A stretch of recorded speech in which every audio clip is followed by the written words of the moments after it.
Welcome into a Friday edition of Hittin Hard with Jon Chuckery here on Locked On Sports Atlanta. Today on the show, the Braves won their must-win game last night. News yesterday for the Falcons that was not good for both parties, and I'm going to make a Falcons proclamation. It's all next. Jon Chuckery, Hittin Hard on Locked On Sports Atlanta.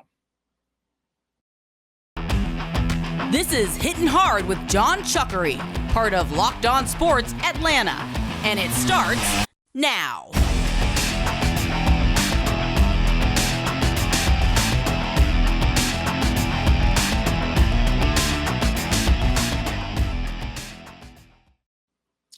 We welcome you into this Friday edition of Hittin Hard with Jon Chuckery here on Locked On Sports Atlanta. Head to youtube.com, put Locked On Sports Atlanta into your search browser. When you find us, hit that subscribe button. Leave us a comment.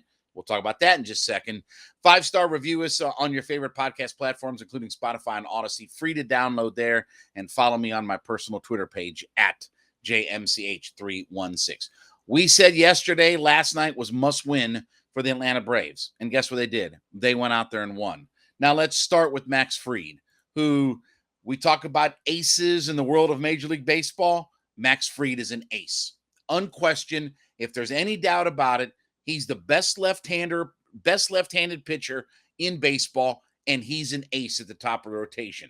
Last night, in what was a truly macho performance, 7 innings, 4 hits, 2 runs, not a single walk, 6 strikeouts in 93 pitches. Brought his ERA down to 2.6, 11-4 on the season, and outpitched Jacob DeGrom yesterday. He was outstanding, and that was exactly the performance you needed. Coming right off of IL with the concussion. Oh, let's we'll talk about that in just a second. I gotta make a I gotta be a petty person and make a point in just a second. But coming off of IL with the concussion, he was outstanding last night.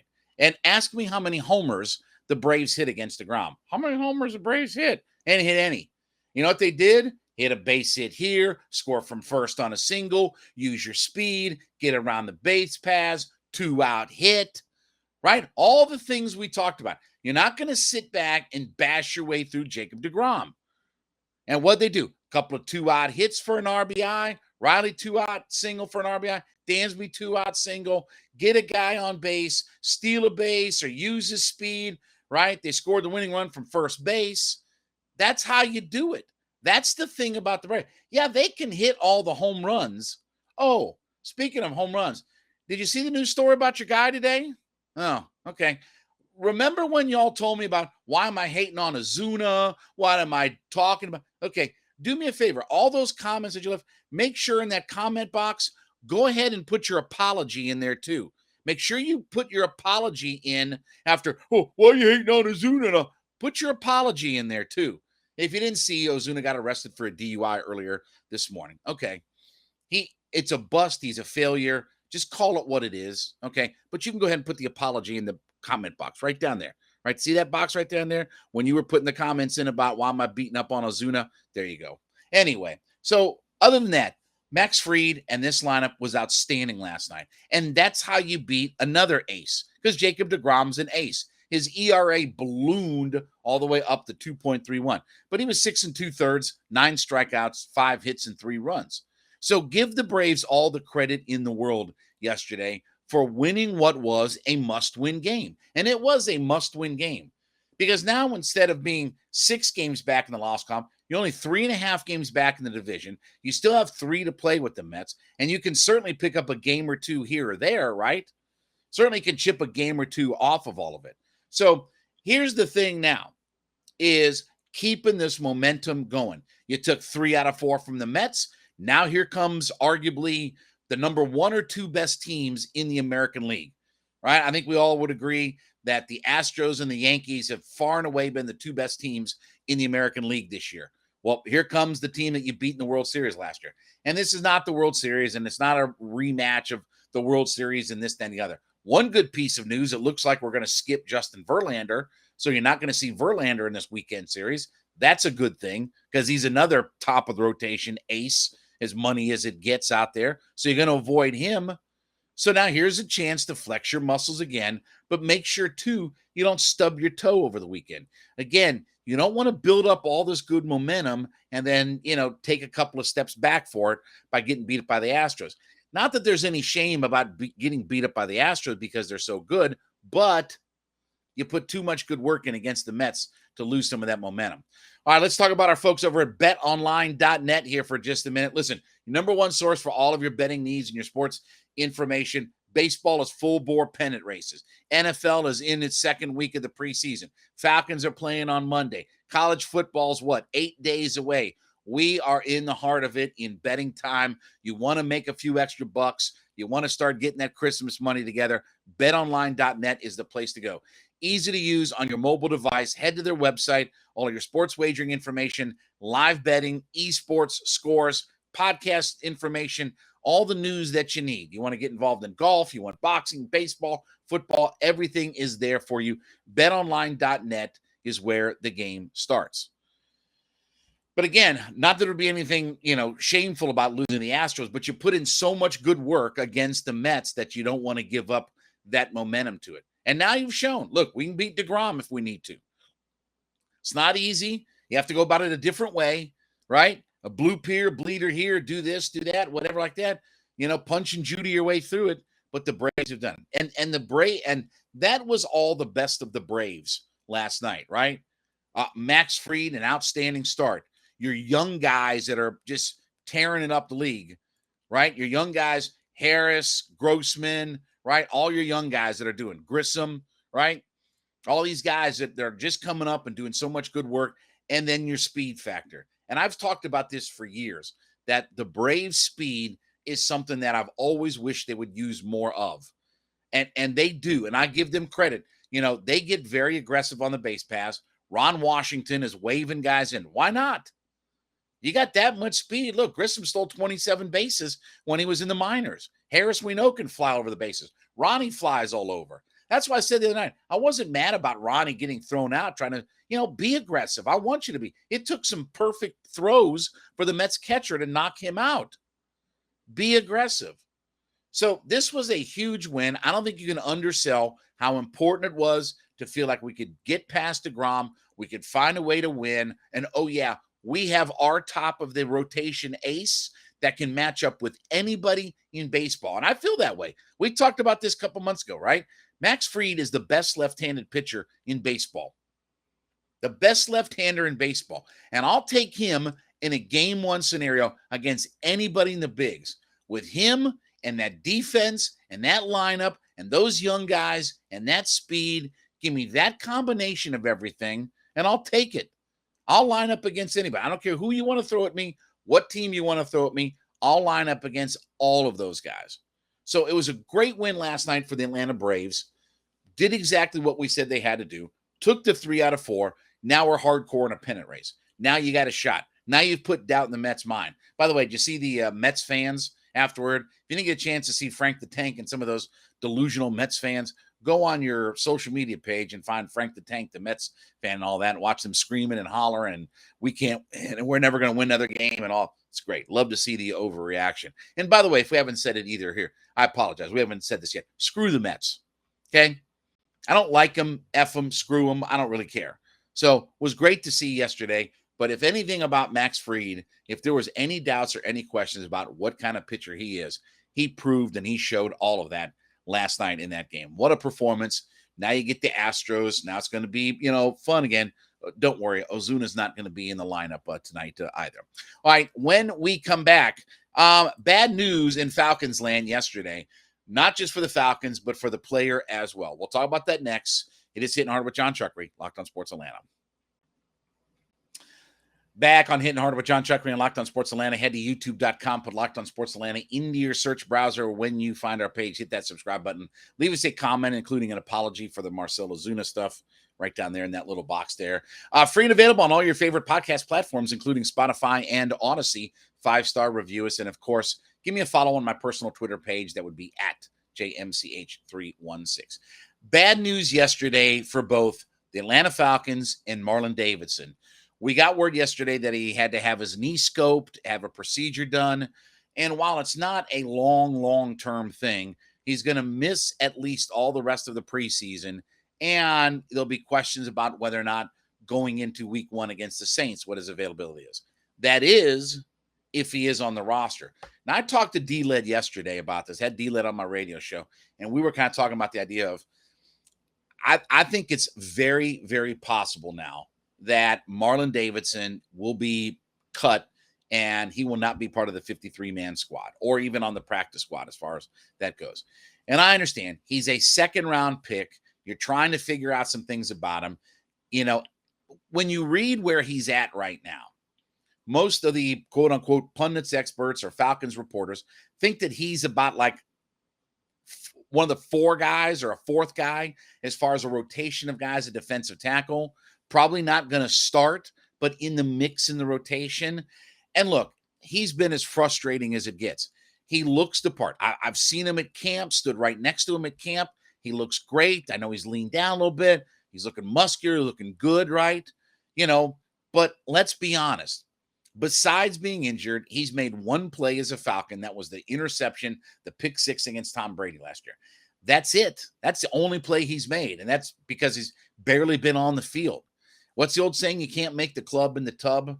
So it's frustrating. I was really hoping that Marlon Davidson would have this kind of breakout year. Now, look, I'm prefacing with all this and saying, I don't have any insider information. I'm not telling you for sure what's going to happen. I'm telling you about my gut.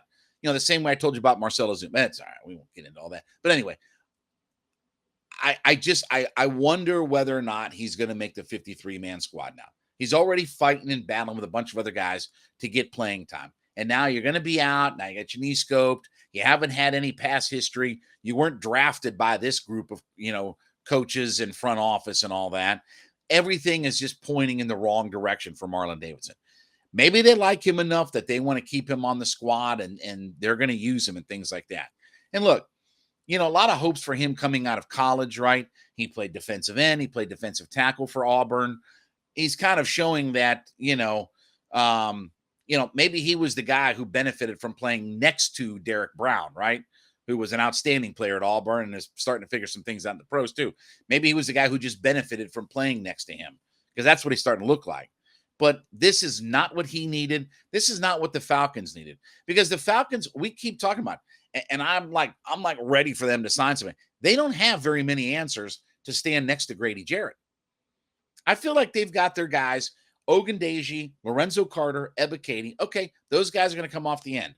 We know Grady, but, Taquan Graham, the Marlon Davidson, look at their interior defensive line that goes with Grady.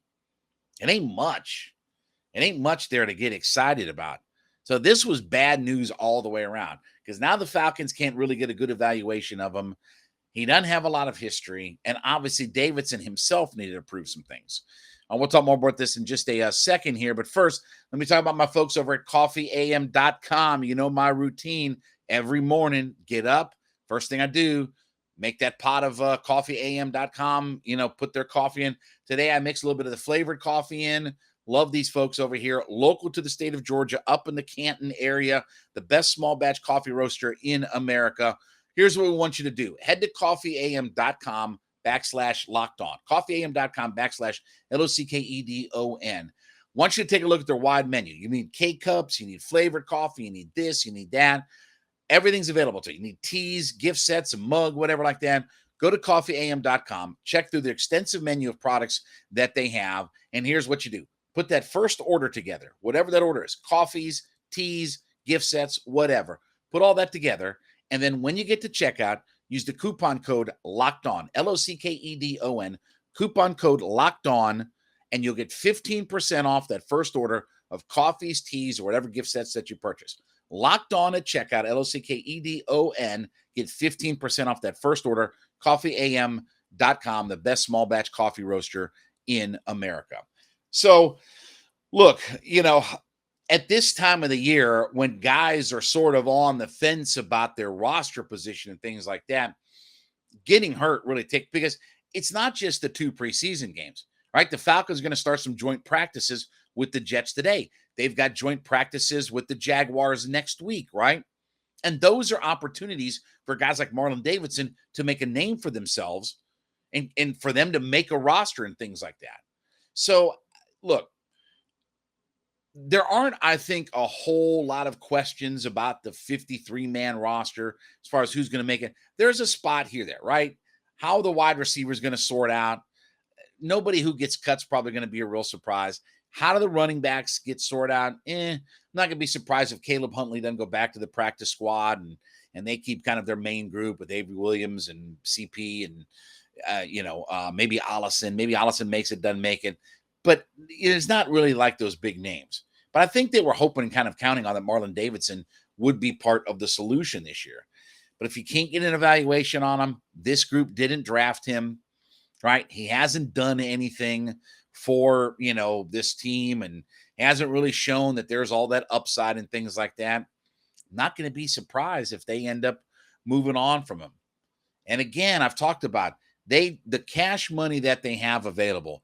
I think the focus should be their defensive line to play with Grady Jarrett. I think they need more help inside to play along with Grady Jarrett, to take some of that pressure off him. So we're not looking at Grady Jarrett getting triple teamed last year, right? Watching those videos of 3 guys on the offensive line triple teaming him, So I think that defensive line help, because I think they've got their offensive line pretty well set as far as, do I love it? No, but I think they've got the guys that they want to run with, right? Could you use more help of course, you could always use more help on your offensive line. But I think the defensive line is the part where you look at that interior part and you say, there aren't a lot of really good solutions there. One piece, Grady. Now you got to figure out more than that. I think they were hoping for Davidson was going to be a part of all of that. So tough break for him. Obviously, we'll see what happens in here. And this, by the way, this preseason is going to wrap up pretty quickly. We got a game coming up on Monday, and then they're going to play again on Saturday. So they're going to play Monday, joint practice with the Jaguars later in the week, and then play again on Saturday. And guess what? That's it for the preseason. That's it. You're done. That's your 3 games. Time to get your roster put together and start, thinking about getting organized and ready for the New Orleans Saints after that. So not good timing on everything. And obviously, between Drake London not getting a chance to see him, not getting a chance to see Marlon Davidson, you hate to see anybody kind of get hurt at this time of the year, but that's sort of where we're at. Whether he makes the roster or not, that's going to be interesting to see. My guess is he might not make the 53-man out of all of it. All right, when we come back, going to make another Falcons proclamation when we get back based upon something that I saw the other night. Hittin' Hard with Jon. Back on Hittin' Hard with Jon Chuckery and Locked On Sports Atlanta. Head to youtube.com, put Locked On Sports Atlanta in the search browser, subscribe to our page there.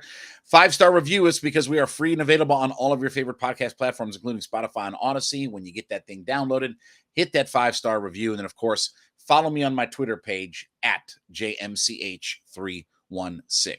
So out of all the different things that we saw on last Friday night, very much looking forward to seeing what the Falcons look like here coming up on Monday. And we'll break into more on Monday. Again, go through my points of what I'm looking for, what I'm hoping to see, this, that, and the other on Monday, right? But one thing I came out of the game with on last Friday, and I'm going to make a proclamation.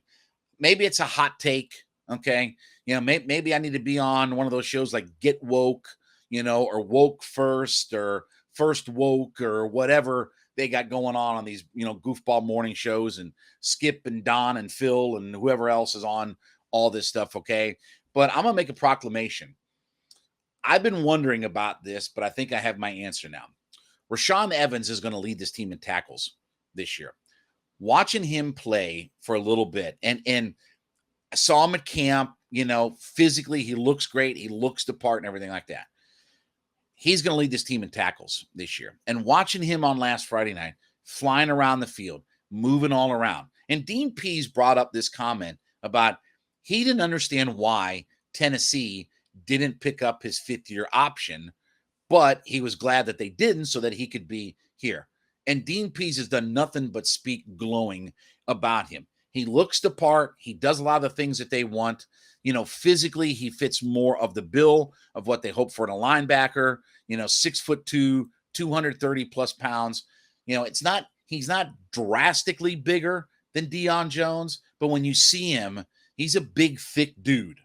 Okay. And if Deion Jones is or is not going to be here, and that's the other storyline about training camp, is can't really get our arms around what's going to happen with Deion Jones. He's not coming off the PUP list just yet. He's getting close, and he's working out and this, that, and the other, and he's doing a thing here, and he's walking around talking to the media and all this, that, and the other.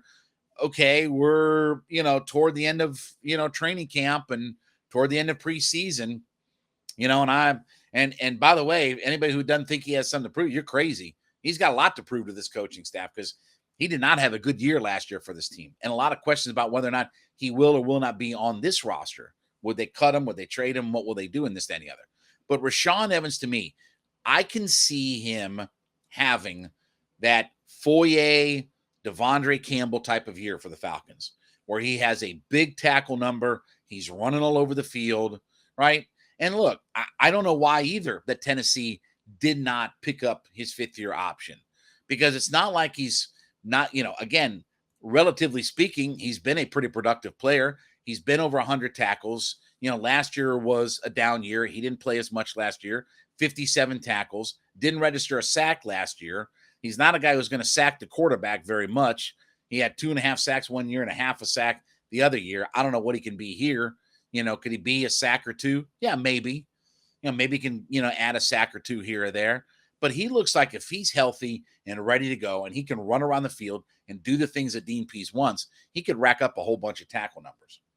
And then from there, obviously it's, okay, what do you do with him, for the long term? I don't know. We'll have to see how that all works. But just having seen him in camp, watched him, looking at him in person, watching him last Friday night, there are not a lot of things that I feel like I'm 100% super confident in. I'm not super confident about who's going to lead at running back, and what Patterson's role is going to be. Not super confident about any of our wide receivers. I'm not super confident about how many more touchdowns that Kyle Pitts is going to produce this year. But I do feel pretty confident in the idea that Rashan Evans has a chance to have a really big year for this Atlanta defense. And for a team that, look, this defense is obviously linebacker centric. And if Deion Jones doesn't fit the bill on some of the things that you want, being able to come up and take on some of those blockers and things like that. Again, if you see Rashan Evans in person, he looks the part, right? And his measurables don't tell you that he's a lot bigger, right? He's only about 10 pounds heavier than Deion Jones, about an inch or so taller than he is. But when you see those two guys, you do see a difference. Deion Jones looks a lot like the same guy who came into the league when he first started with the Falcons. But Evans looks like a guy who has a chance to be very, very productive. And look, for a team that is devoid of talent, and that's another thing I have to laugh at too when people talk, they're devoid of talent, folks.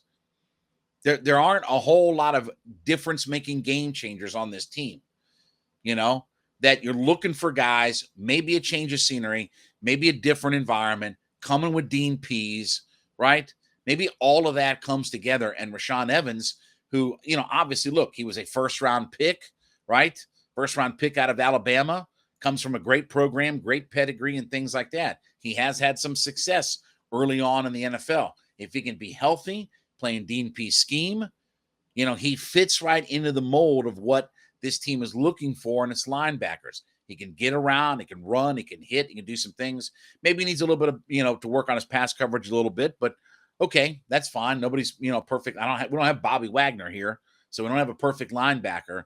But I think Evans is primed to lead this team in tackles. And I've been trying to figure this out, like who's going to replace Foyer, who's going to replace Devondre Campbell, who's going to be that guy. And in most years, I would have told you Deion Jones will be the guy that leads this team in tackles. I don't think in this defense and in this scheme fit and things that, well, first off, the debate about whether or not he's actually going to be here is a whole separate discussion, and I'm still, I'll go on a limb and I'll say, I still don't think he's going to be here week one. I think the Falcons are going to find a way to trade him or do something with it. I don't think they're going to cut him, but I think they're going to find somebody to take him off their hands here. Maybe, maybe not. We'll see. I mean, they sound like they could be committed to him and keep him here and all this, that, and the other. But normally in most years, I tell you, Deion Jones is going to be right there at the very top, right? But if you're looking for a guy who replaces that production of the Devondre Campbells and the Foyers over the last few years, I think Rashan Evans has a chance to fit that bill. And I think with Dean Pease, and look, Pease is really high on him, right? We just talked about the comments that he made. He didn't understand why he was, didn't get his fifth-year option and this, that, and the other. I think that Evans has a chance. Who, look, Evans is a first-round pick who's trying to play for his next big contract in the NFL too, right?